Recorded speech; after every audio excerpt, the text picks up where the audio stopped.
सुप्रभात। जय श्री कृष्ण।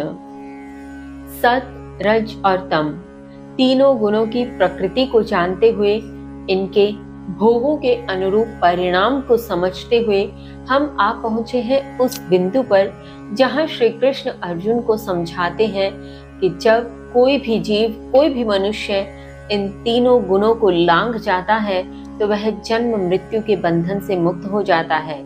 जब कोई जीव केवल दृष्टा बन इन गुणों को ही कर्ता के स्वरूप में देखता है, जो इस परम तत्व को जान जाता है, इस वास्तविकता से परिचित हो जाता है, वह मेरे भाव को प्राप्त होता है।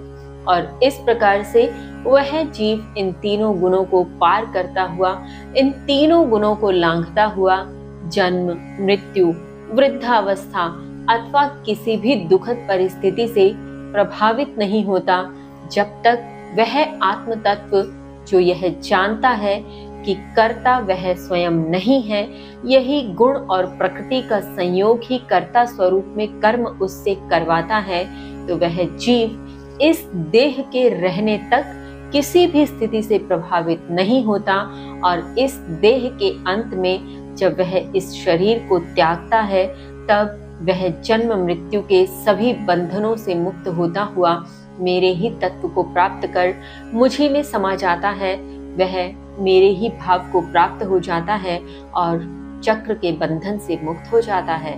किंतु यहीं पर अर्जुन के मन में संदेह उत्पन्न होता है।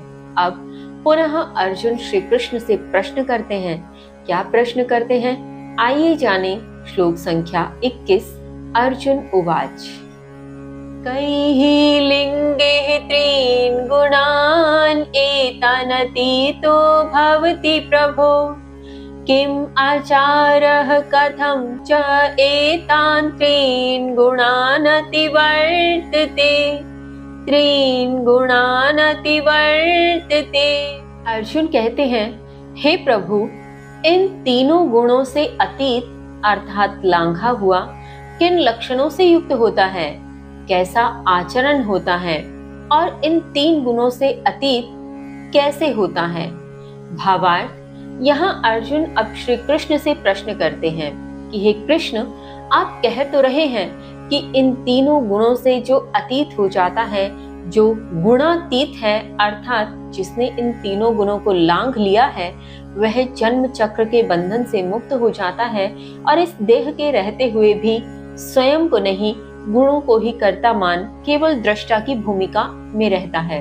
तो आप मुझे पहले यह बताइए कि इन तीनों गुणों से लांघा हुआ अर्थात जो गुणातीत है, वह किन लक्षणों से युक्त होता है। हम कैसे यह जान सकते हैं कि कौन सा जीव गुणातीत है, किस प्रकार से उसके लक्षण होते हैं, कैसा उसका आचरण होता है, अर्थात किस प्रकार का व्यवहार करता है वह।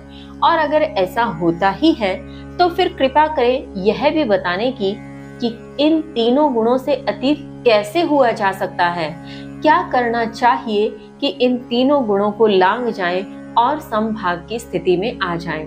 अर्जुन के इस प्रकार प्रश्न पूछे जाने पर अब श्री कृष्ण क्या कहते हैं, आइए जाने। श्लोक संख्या 22। श्री भगवान उवाच।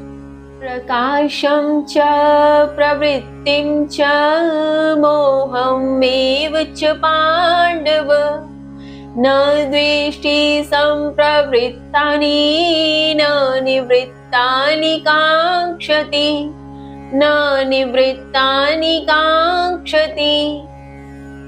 श्री कृष्ण कहते हैं, हे पांडव, प्रकाश, आसक्ति और मोह के द्वारा प्रवृत्त होने पर द्वेष नहीं करता और निवृत्त होने पर चाहता नहीं है। भावार्थ, यहाँ श्री कृष्ण अर्जुन से कहते हैं कि हे पांडु के पुत्र अर्जुन, जब भी कोई जीव प्रकाश, आसक्ति और मोह के यदि बीच में है, तो वह उनके प्रवृत्त होने पर किसी से द्वेष नहीं करता। कहने का तात्पर्य है कि जब प्रकाश उसके भीतर है, अर्थात वह बहुत ज्ञानी है, बहुत ज्ञान उसने धारण कर लिया है, तब वह किसी से भी ईर्ष्यावश द्वेष नहीं करता। जब वह आसक्ति और मोह के साथ रहता है, जब वह अन्य रिश्ते नातों के साथ रहता है, तब वह किसी से भी द्वेष नहीं करता।